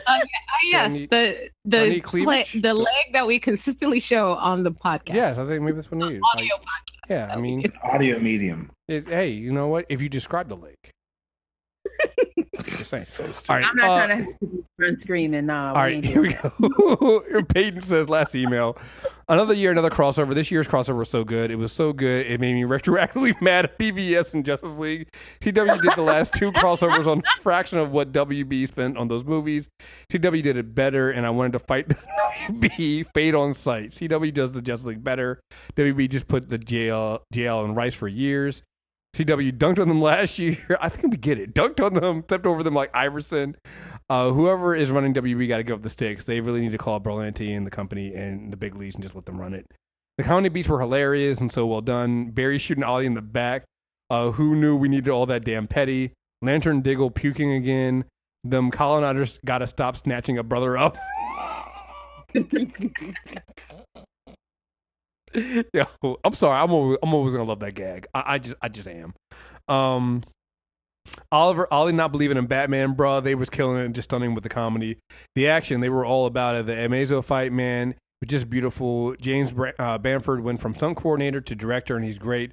Lantern Diggle going ham in Arkham. Yeah, that's the one thing we kind of mentioned. Like, yo, Diggle took down like basically like all those escaped prisoners by himself in that atrium and just was like Diggle is single-handedly Diggle Ben had hands. I feel like they have always made Homeboy hold back. Well, Diggle's always been good with the gun. Like, I can't remember, was it this season or last season? In real life, he's like, he studies martial arts, and I think they've always had him hold back. Oh yeah, that's what I'm saying. Like on the show, Diggle not, but like yeah. Well, I mean, you look at David Ramsey. Like, I'm not confronting him. Like, I mean, you really should. He gives great hugs. He's a sweet man. You know what? I've got at least 2 David Ramsey hugs. I'm gonna go Oliver Queen here and say I don't do hugs. So I'm just gonna go ahead and say no. But it's so funny because when we were at San Diego and you see them, it's usually him, McCat, and David Harwood, and I think they all work out together because these motherfuckers is big as shit. Like I'm serious. Like everybody talks about like Stephen Amell. I'm like, I think that all 3 of them would whoop Stephen Amell's ass because they are huge. It's scary how big they are. Let's see. Let's see. A Green Arrow, Barry had no chill and 0 fucks. Just whip ass first and ask question later. When all I got to tell you, you're doing too much. You're doing too much. That Merlin and reverse flash fight, woohoo! I love the small character moments between Barry and Oliver. Is basically Bruce and Clark, and now I'm mad at WB again. You know what I thought about the interactions between with Barry being Oliver and being Green Arrow and Oliver being the Flash. It kind of made me think. It's like I wonder if they read that those 2 issues from Tom King where he basically had it when they do the double date in the park. And so Clark, in order to get in the park, they had to wear a costume. So Clark had to win as Batman, and Bruce went as Superman.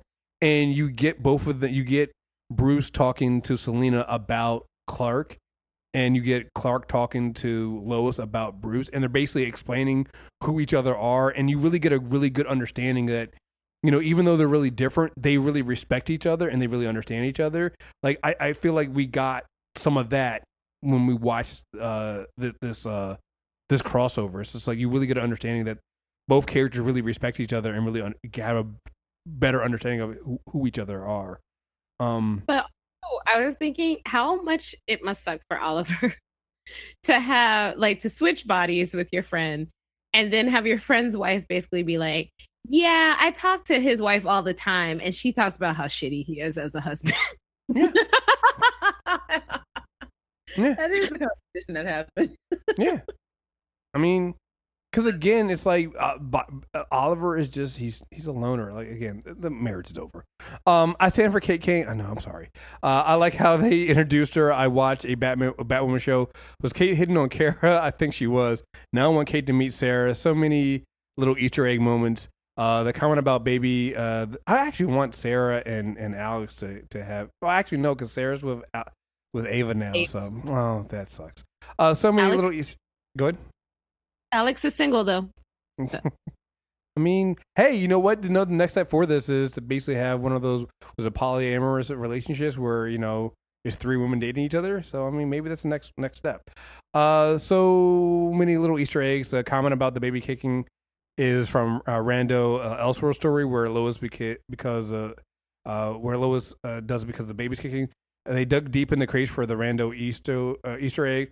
Only like 10 people read that story. Why did they have to be me? Why did they have me singing "Somebody Save Me" in my house? Those magnificent bastards. I love how they set the stage for Crisis on Infinite Earth next year. But that psycho pirate is Deegan the pariah now. What did Ollie give up? Will John ever get his ring? How the hell is Cisco not in a wheelchair? Why do we have to wait until next year for these answers? They better not cancel any of these shows. Now, here's $1 million question. Do you think they will use Crisis to end the multiverse and fold everyone into the one universe? They could do it if they wanted to. Love all the shows. MTR, peace, y'all. WB, y'all won. TW, we know. One, I think it's pretty much safe to know that if Supernatural, because we got to do this, if Supernatural is any indication, none of these shows are getting fucking canceled on CW. So they do not cancel. Just announced CW. that what's his name is coming. Jeffrey Dean Morgan is coming back to Supernatural for the 300th episode. Yeah, so no, so none of these shows are getting canceled. So there's that. All right, so we ain't gotta. Now, so that the lead actors decide they want to be done. But again, if we go to this idea, 300th episode. Well, here's the thing with them doing Crisis on Infinite Earth. Is say the lead actors do want to go do something else, or they want to leave for some. You can do that now. You can consolidate. You don't have to, but you can consolidate everything into one Earth. Bring in a whole other new slate of shows. You can do your Superman story. You can do your Batwoman show. Let your other characters, leave or go back. We do know that they always come back. Like shit. What's his name? John Barrowman comes back all the time. Leaves and comes back all the time. Fucking. We just brought back what's his name? Who plays Roy on Arrow. Like so they could always leave and come back at any other point. So at this point they can pretty much do whatever the fuck they want. Because I think CW looks at them and goes, whatever you guys want, just stay within the budget. Here's your budget. Do whatever you guys want. We're here for it. So, yeah. Did you guys want to do the Facebook comments? Sure, I got it up. I'm not going to read anything myself, Dpalm or Shanna said because we've been talking. So, all right. So Sharad B says Flash is done after next year's Crisis happens or while he comes back. Is it though? Is it really? No, they're not doing it. Bill C. I'm calling it now. The 90s Flash dies in Crisis. Why bring him back otherwise? Yeah. Rachel says, so last year, the WB spent $300 million on a Justice League movie to set up Darkseid, and it failed miserably. The CW, on the other hand, spent, $10 to $20 million, if that, on this Elseworlds crossover, and they just set up Crisis on Infinite Earths like it was nothing. Seriously, at some point, you have to wonder if WB should just level these guys up, or at least let them make their own DC TV movie. Why not? You said something earlier about wanting all of these released as a DVD box set, and I did. I actually added CW. Saying, can you make this happen, please? Because I don't want to have to jump on Netflix between 4 different shows. I'd rather just buy the box set. I totally would. Amani says, I appreciate them teasing Barry and Kara's Destiny to Die being rewritten, but we're finally getting Crisis. Let's go. But did Oliver make a One More Day pact to give up Felicity? You guys mentioned One More Day. And the shade they threw on the DCEU with Dark Superman threatening to snap his opponent's neck to stop him was mwah. Oh, and you know what would really help the crew against the Anti-Monitor? If you gave Diggle his goddamn ring. I'm just saying. Rashawn says, okay, great crossover, and I'm calling it now. Barry ain't dying next year. It's going to be Wally, and that's... Rashawn, I'm about to put you out the goddamn group. Don't you come speaking that evil into existence, sir. Anyway. Everyone's always trying to kill Wally, and I don't understand why. Keenan's not even there. I'll knock that shit off. Anyway.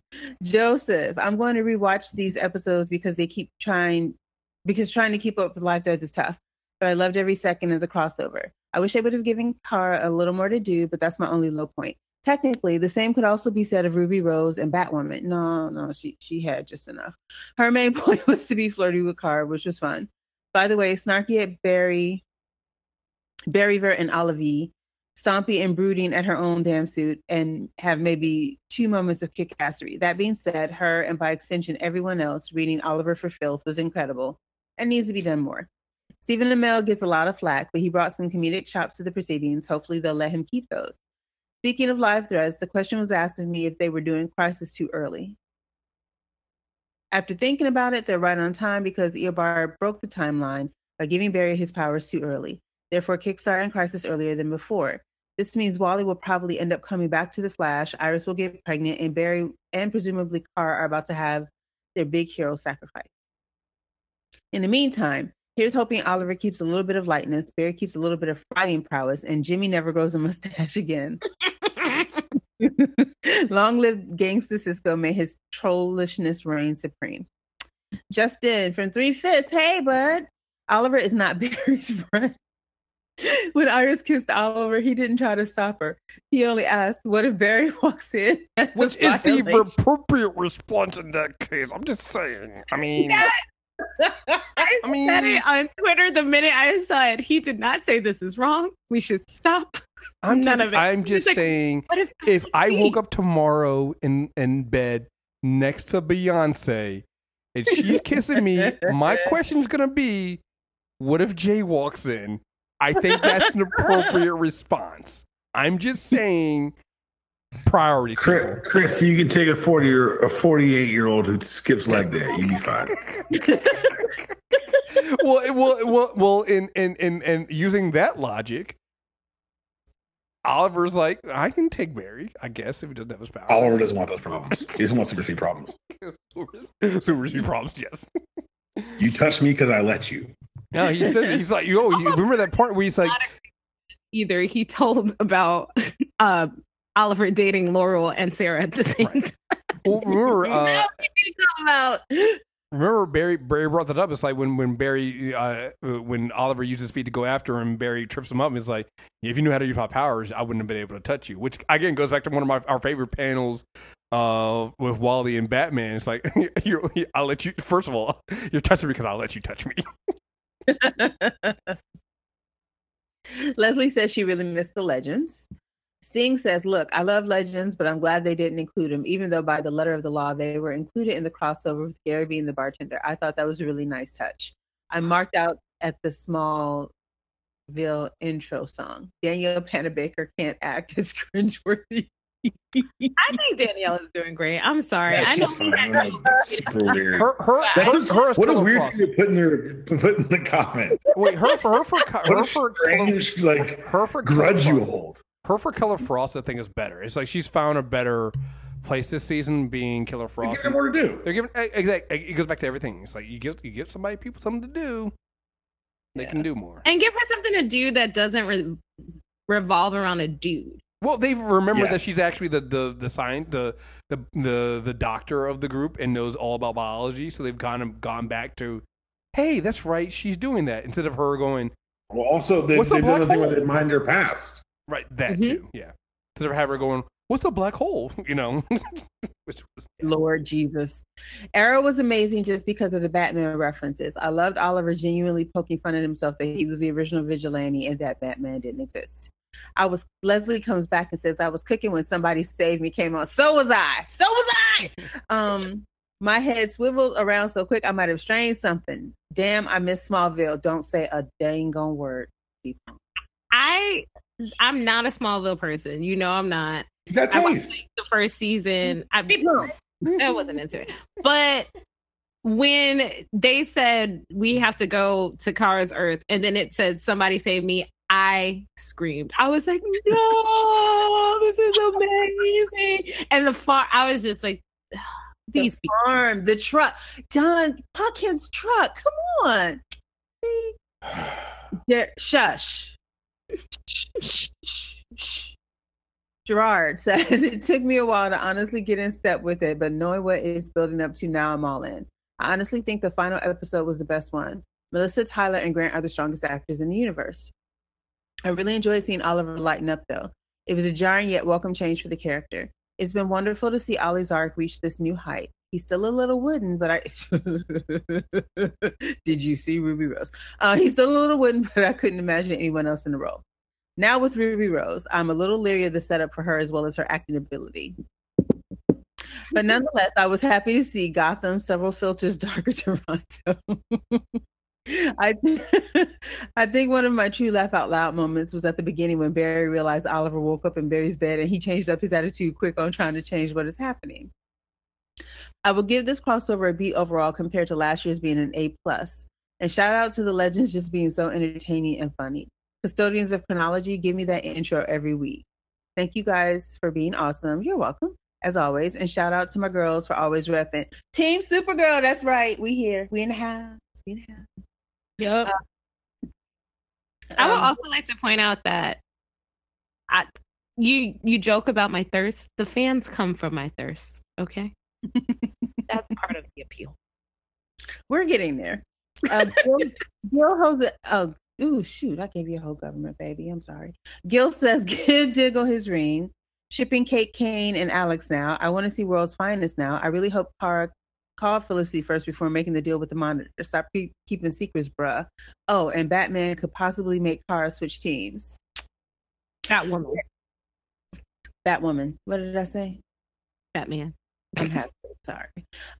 Marion says, "Hey y'all, I'm sure someone else will say this if they haven't already. How is CW giving us all we want with DC characters and others, cough, cough, WB, fail miserably? I enjoyed everything with this crossover. Look forward to hearing y'all talk about it." Oh, Leslie just asked about, was that the Smallville set? Yes, it was. Chase says, "I'm hoping for Tom, Kristen, and the lovely lady that plays Lois to be in next year's event." Lois, and we already clarified that Lois is already on Supergirl. Kristen can stay wherever the hell she went. The girl can't act, but I'm always here for more Tom Welling. Yeah, I threw that in there. Latoya says, "I really enjoyed the Rat Pack bad guy Cisco." Jesse, these crossovers are great. I have a small request and a big request because I know DC and CW are listening. Next year, when they merge all the universes into one, can we get a scene of the mysterious alien faking at Diggs' feet and handing him a ring? The big request can we cut the shows to like 18 episodes? Then instead of a 3 to 4 episode crossover, we can have a 6 to 8 episode miniseries every year that is a TV Justice League. I'm with it. I want to see how, because I feel the same way about the Marvel Netflix shows. I want to see how, now that these are quote unquote what Marvel Netflix shows, right? I can't wait to see how they come back in different iterations of themselves, because these shows are not canceled, you guys. Bill C says, "For the next Crisis, I would love it if they have someone play Batman and then have the lines dubbed by Kevin Conroy. I really hope they go nuts and bring in as many people as they can. I'd be curious to see who you guys would like to come in and come back for a role for this." And we kind of chatted about that already. Anybody but the Hawks. Be the anti-monitor. Tom Welling should be the anti-monitor. And then Latoya, this is for you, Shanna. Shanna, let the thirst begin. And Diggle, where's your ring? And that's it for the Facebook feedback. Cool. Do we appreciate y'all? Yeah. So when I think all the shows come back when Supergirl come back? Is it the same time everybody else comes back? Other than, because Legend I know is on break until April. So why? Why? Why do they keep doing that to Legend? Well, this is where, to me, these shows get into. I'm nervous going into next year because we know what happened last year. The breaks mess up the flow of these shows because they just throw breaks in there. So I don't know. Maybe they decided to do it that they're not gonna. I don't know. Maybe they have a better idea of how these breaks are gonna go going into next year. I believe they all come back like middle or towards the third week of January. January 20th. Yeah, cool. So I think Arrow and them are like the 21st and then the 22nd. So, yeah. I'm surprised that they're still doing the cut in the time, because from what I can tell, they added the extra night, so now they have enough space for all of the shows to be on at the same time. Well, it might. Also remember, Legends might be, because there might be whatever they're trying to tie into later on. Maybe the Legends need to be at a certain place in their show when they come back. I don't know. So we'll see. No, Legends has an order of fewer episodes, and they always have the finales in the same week. True. Same 2 weeks. So that's probably what it is. Then you're right. That's what it is. Just fewer episodes. Right. So, well, anybody got any last thoughts before we end this? Just that, and this is for folks going into Supergirl. This crossover also gave us an explanation as to why Clark will continue to be missing on Supergirl, given what is building on that show. Because people are like, well, where's Clark? They can tag team it. No, Clark's got to go take care of his pregnant fiance on Argo so that their super baby doesn't kick its way out of her womb accidentally. He burned the barbecue. Like he was almost a perfect Superman, and then he did that. So I got a text message from the doctor earlier today. In all caps, Clark shot up the club. That's our cue, guys. We'll see you guys next year for the scintillating behind the scenes. This is why we. I'm not sure what this was. This is why we do this once a year. This is why we're only allowed to do this once a year. And we're gonna revisit that 1 year contract too. We're gonna revisit. Yeah, we're gonna have to. We might have to. Terms and conditions may apply. Right. We have one more episode of Black Lightning coming out before the hiatus. So that will be dropping early next week. Oh, that's right. Yeah. That the odd personnel of the crossover. So. They're not there yet. They haven't built it. They're not. No, there. I keep saying that I keep seeing people say, "Oh man, we should have Black Lightning," and I'm like, "Do they really?" Because I see the. I haven't really caught up on Black Lightning, but I watch I hear your reviews and I hear I see the teaser for it. And I'm like, they're not ready for this. They're not ready. I'm sorry, they're not ready for the rest of this universe. They need to stay over where they are right now. They really do. Right, they're not ready for all the episodes they've been given. Yeah. So. This is true. All right. Well, again, folks, thank you guys very much for listening. Make sure if you want to send an email in, send it to mtrailerreviews@mtrnetwork.net. And like I said, we'll get this out. We will have Shanna and the Doctor will have out a Black Lightning review, and then coming up soon we have to get the mid-season finale of The Gifted, and then the Doctor will be back with us starting in January to do Star Trek Discovery, because we'll be doing I think we settled on doing the 3 shorts and then the first episode. I think that's what we're doing. I got to double check what our emails are. We got to figure out what we're doing. That's what we're doing. That's how it's going to go. So if you guys aren't still on CBS Access, which why would you be until this came back? What you need to do is they're doing these 3 little short mini-sodes before the full season drops. So get those watched so that you can follow along. Which reminds me, I'll go ahead and re-up our CBS All Access, because as it should be. You don't need to have access to it until it shows. And when does our DC Universe access run out? Already? Check the email from Jax though. Oh yeah. Okay. Yeah, because I'm not paying for that shit no more. So no, it's fine. I just was thinking, when I have some time over the break, I might just binge Titans when I can. Because I mean, don't do it. I consider that self-hurt. And not don't do yourself. So go with God. Yeah, I tapped the episode 4. I couldn't do it no more. Yeah, it's super bad. Yeah, I don't know why you would. After watching the greatness we just watched right now, why would you do that? Because I'm giving myself enough time and distance. I'm still watching. It's terrible. Don't do it. And I'm gonna go back and catch up on Gotham. Yeah. Why would you? Come on. Don't do that. Yeah, no. These are all bad ideas. No. We're trying to end the show. Now you're over here setting yourself up for an intervention. Like, let's not. No, I said it would be like if she says she wanted. No, I'm talking about her saying she's going to do Gotham. I now want her doing Titans. I kind of want to do this now. Yeah, so make sure. But again, to hear our Gifted review and Star Trek Discovery, you got to subscribe. Super Tuesday recap. They'll be on those feeds coming up soon. So stay tuned. Thank you guys very much for listening. And until next time, we're out of here. Peace. Bye.